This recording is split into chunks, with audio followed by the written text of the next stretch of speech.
Mailbag time here on NBA Now by Chat Sports. Harrison Graham and Chase Sr. with you. Use hashtag NBA or Super Chat to get your questions on the show.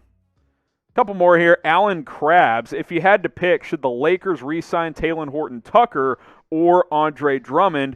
This is kind of a fascinating one, and the way I would initially answer this is TBD. If you had to pick one, I got to see what the impact of Drummond is the rest of the way, and if he's a big piece for a playoff run, maybe he's the answer. Yeah, I'm still confused as to why the Lakers didn't include THT in a deal that would have brought them Kyle Lowry. I think you do that deal because the championship window is open right now in the present moment.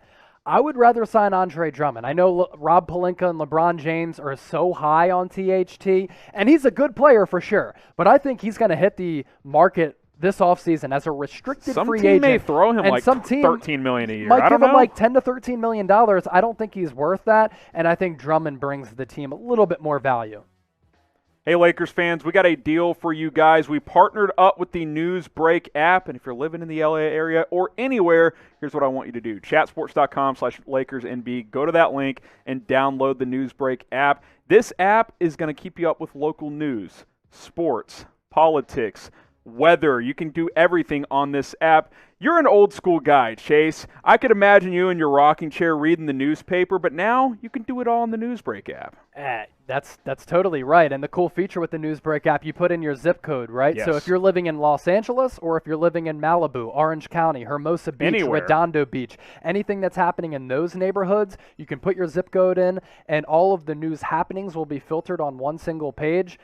There's really nothing better because it's not like you have to swipe out and go to all these different apps. You don't have to go to a bunch of different websites and go to a different tabs. It's all on one feed. Yeah, and you're going to get all the top stories in your local communities. And, of course, you can search for other sports and news stuff as well. It's a great app. Lots of different publications being utilized there. Chatsports.com/LakersNB. Also, follow the Lakers report on Newsbreak. Some of our videos are now over there. Support the show, chatsports.com/LakersNB. If you search for Lakers Report, you will find videos from us here at Chat Sports. Try gaming Prime Melo or Prime Dwight. How about current versions of both? People sleep on Prime Dwight.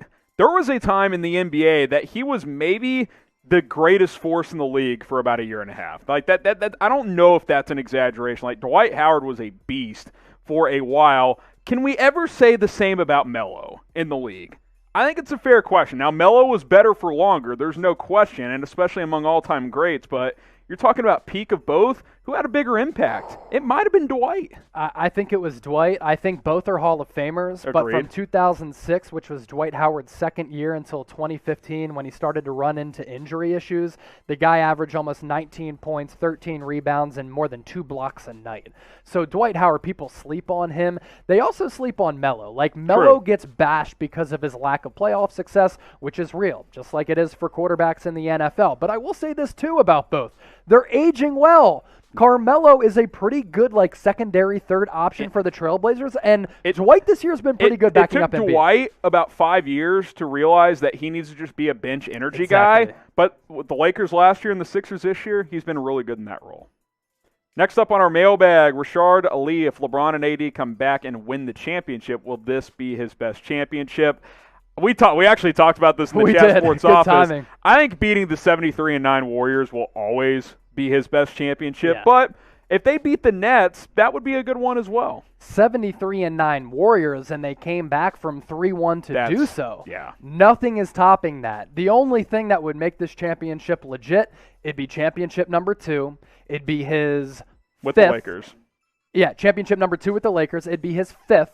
And it'd be back-to-back. And he'd come back from an injury, but it's not like it was a catastrophic injury or they had to deal with a bunch of adversity. So coming back from 3-1 against the Warriors, the number 1 title for LeBron. Jackson Fulton outside of Cade, both Jalen's, Jonathan, and Mobley, who you got? I'd probably go Suggs just because I think guard-wing combos are better than bigs in today's NBA, and they're more of them hit than bigs do, but Mobley's a fun player. Yeah, so is he saying outside of Cade Cunningham and Jalen Suggs and Jalen Green you're right. That and is what he's Mobley? Saying. Oh, wow. How about Davion Mitchell? He might be the safest player in the draft. I am so high on Davion Mitchell, and if I was running an NBA franchise and I had some solid pieces at like number 5, I would think about taking him that high. I don't think he can be a superstar, but I think his floor is like an energy guy off the bench. Well, like, so, you know what I mean? Where yeah. he's at least going to be a rotation player. Like, a lot of people compare his game, and it does look like Donovan Mitchell's. If you go back to Donovan Mitchell's career at Louisville, he wasn't a 25-point-per-game night. Yeah. And a lot of people ripped his efficiency. Davion Mitchell, yeah, he's not a 25-point-per-game guy. I think he averaged around 14, but we're looking at potential here, and man, that dude can defend. Yeah, there's no doubt about that. Who should win MVP? Predict it for us. It's a deep candidate pool this year. Jokic, Embiid, Steph, LeBron. Probably not LeBron because he's hurt, but James Harden, we've been talking about in the office, is a guy who's been red hot the last 2 months. You going Jokic? I think it's the Joker. I think you take him away from the Nuggets, and this is how I measure MVP. How would that team be if you took that respective player out of the lineup? That's not a playoff team, I don't think. The Nuggets would stink. No. Yeah, I agree with you. Ezra Valdez, what do you think of Kai Jones and Craig Brown? I like Kai Jones more. Craig Brown just could not get out of his own way this year at Texas. He would always get in foul trouble. Maybe you chalk that up to being a freshman in college. I don't know. I think Kai Jones is a higher energy, more athletic player. Yeah, and I think he's a higher energy, more athletic player and maybe has much more potential than a guy like JaVale McGee. Yeah, I like that you comp. can get at the mid to late first round. Okay. Easy Dimes, can the Lakers beat the Nets if both teams are fully healthy? This season kind of feels like LeBron versus KD in prime finally happens, because if not now, we're running out of time for that to truly happen. And it's a sneaky good rivalry between LeBron and KD because of the finals clashes that they've had, dating back to when the Heat took down the Oklahoma City Thunder with Russell Westbrook and James Harden back a few years ago for LeBron's first title. I hope it happens because this would be the matchup that we deserve. Star-studded talent all across the board and just a fantastic basketball matchup on paper. I just hope that both teams are fully healthy, with Harden healthy, KD healthy, Kyrie healthy, as well as LeBron and AD. You're talking about 5 of the top 13 players, 12? Easily. The way Kyrie's played, some of the best as players much of as all I dog time. on Kyrie, when he's played this year, he has been unbelievable. Yes. So, yeah, that's going to be a blast. I hope it happens. And my answer is yes, I do think they can beat the Nets. Now, would they? We'll have to see in a 7-game series. I hope it happens. Who is the better team? Type LAL for the Los Angeles Lakers, BKN for the Brooklyn Nets. Where are you leaning here? I would go Brooklyn. I think I would too. I just don't think that the Lakers have the offensive firepower to keep up with the Brooklyn Nets. And I think it would be cool for LaMarcus Aldridge and Blake Griffin to also get a ring with the Nets. But I think from a basketball pure standpoint, I just don't see how the Lakers could keep up with Brooklyn offensively. Al Matt, couple more here. Can you explain how the lottery odds work? So they changed it a couple of years ago. The top 3 teams all have the same percentage chance. And by top 3, I mean the worst 3 records in the league, because they've tried to eliminate tanking. So if you have a bottom 3 record, I think it's 15% chance for all 3 of those teams to get the number 1 pick. And it's the ping pong ball thing. You know, they shake them up, all that, and it's progressively worse. Like 4th team has 12%, 15th has 10, or whatever it is. It's a trickle-down effect, but they've tried to eliminate tanking, whereas the worst record doesn't have clearly the best odds. So, you know, tanking doesn't work as much as it used to.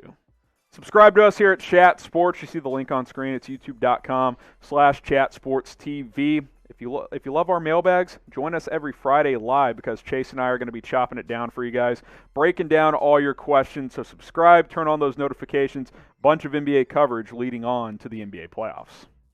Gary Sanderson, pro comp for James Bouknight. Yeah, James Bouknight out of UConn.